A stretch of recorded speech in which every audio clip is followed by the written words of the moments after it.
नमस्ते YouTube परिवार, अगर आपको यह वीडियो जानकारीपूर्ण लगता है तो कृपया इसे लाइक करने पर विचार करें और इस तरह के और वीडियो के लिए मेरे चैनल को सब्सक्राइब करें।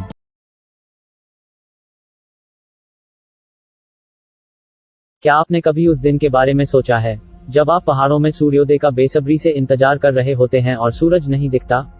आप अपनी घड़ी को देख रहे हैं और आपको पता चलता है कि सूर्योदय का समय बीत चुका है, लेकिन सूर्य अभी भी अंधेरे आकाश में प्रकट नहीं हुआ है। आप इसके पीछे के कारण के बारे में सोचने लगते हैं और जल्द ही आपको पता चलता है कि सूरज नहीं रहा। आइए जानें कि यदि सूर्य न हो तो क्या होगा और पृथ्वी पर हम पर क्या प्रभाव पड़ेगा। सूर्य एक पीला बौना तारा है जो हमारे सौर मंडल के केंद्र में चमकती गैसों का एक गर्म गोला है। इसका गुरुत्वाकर्षण सौर मंडल को एक साथ रखता है, सब कुछ सबसे बड़े ग्रहों से लेकर मलबे के सबसे छोटे कणों तक को अपनी कक्षा में रखता है। हालांकि यह हमारे लिए खास है, हमारे सूर्य जैसे अरबों तारे आकाशगंगा में बिखरे हुए हैं। सूर्य पृथ्वी से 150 मिलियन किलोमीटर दूर है। सूर्य और बाकी सौर मंडल गैस और धूल के एक विशाल घूमने वाले बादल से बना है, जिसे लगभग 4.5 अरब साल पहले सौर निहारिका कहा जाता था। जैसे ही निहारिका अपने अत्यधिक गुरुत्वाकर्षण के कारण ढह गई, वह तेजी से घूमी और एक डिस्क बन गई। हमारे सूर्य को बनाने के लिए अधिकांश सामग्री को केंद्र की ओर खींचा गया, जो पूरे सौर मंडल के द्रव्यमान का 99.8% है। पृथ्वी पर हमारे लिए सूर्य से ज्यादा महत्वपूर्ण कुछ भी नहीं है। सूर्य की गर्मी और प्रकाश के बिना पृथ्वी बर्फ से ढकी चट्टान की एक बेजान गेंद होगी।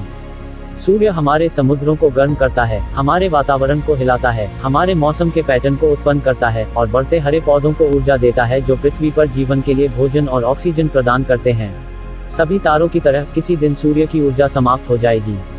जब सूर्य मरना शुरू करेगा तो यह इतना बड़ा हो जाएगा कि यह मर्क्यूरी और वीनस और शायद पृथ्वी को भी अपनी चपेट में ले लेगा। वैज्ञानिकों का अनुमान है कि सूर्य अपने पूरे जीवन काल में आधे से भी कम समय में है और सफेद बौने होने के लिए सिकुड़ने से पहले यह 6.5 अरब साल तक चलेगा। तो क्या होगा अगर सूरज न हो? सूर्य का विशाल द्रव्यमान सौरमंडल के अन्य सभी ग्रहों को अपनी ओर खींचता है। चूंकि पृथ्वी और अन्य सभी ग्रह अंतरिक्ष में बहुत तेजी से घूम रहे हैं, सूर्य की उपस्थिति उन्हें अपने चारों ओर घूमती रहती है।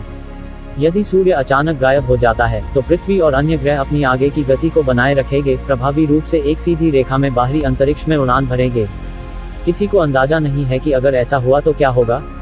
हालांकि जो निश्चित है वह यह है कि हम पृथ्वीवासी जल्द ही अंतरिक्ष में खो जाएंगे। अब हम पृथ्वी के बारे में बात करते हैं।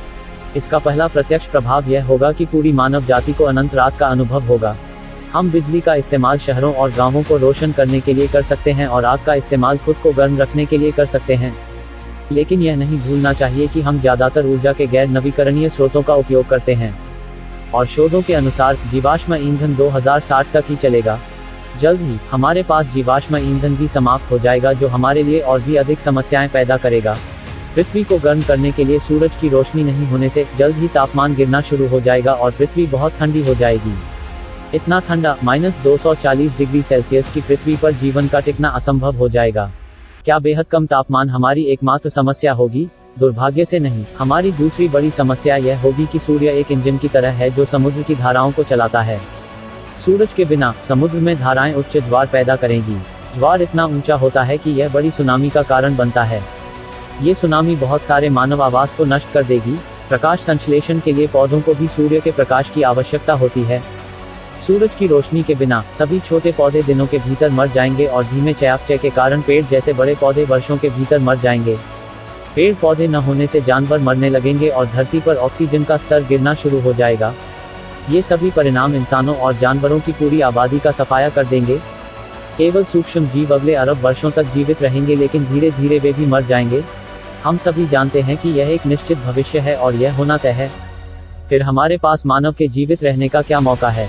क्या होगा अगर मैं आपसे कहूं कि एक अन्य आकाशगंगा में एक ग्रह है जो काफी हद तक पृथ्वी से मिलता जुलता है और यही हमारे बचने का सबसे अच्छा दांव है। अगले वीडियो में हम देखेंगे कि क्या होगा यदि हम केपलर 452b में स्थानांतरित करने का निर्णय लेते हैं, जो एक अन्य आकाशगंगा में स्थित है।